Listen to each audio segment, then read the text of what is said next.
त्यानंतर मित्रांनो मला ठेवलं होतं बीडमध्ये, आपल्या बीडमध्ये सब जेल आहे. त्या ठिकाणी मी गेल्यानंतर पहिल्यांदा गेल्याच विचारलं वाल्मिक कराड कुठे आहे, तर मला सांगितलं वाल्मिक कराड या ठिकाणी आहे काही लोकांनी. आणि त्यानंतर त्याला चहा आला बरं का, 5 वाजता काहीतरी, 4 वाजता मला नेलं आणि त्याला 5 वाजता चहा आला, 4:30ला वगैरे. आणि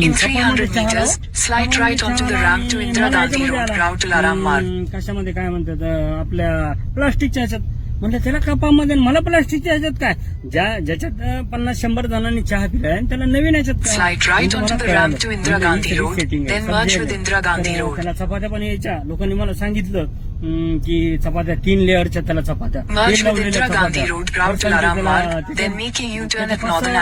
बॅग होत्या, फरसाण काय त्याच्यामध्ये बिडी सिगरेट तंबाखू असेल. मी बघितलं नाही ते ओपन करून, पण ते ही होतं सगळं. कॅन्टीन 25,000ची कॅन्टीन घेतो तो, स्वतःच्या नावावर 10,000ची. आणि 5-6 जण वंजारी समाजाचे,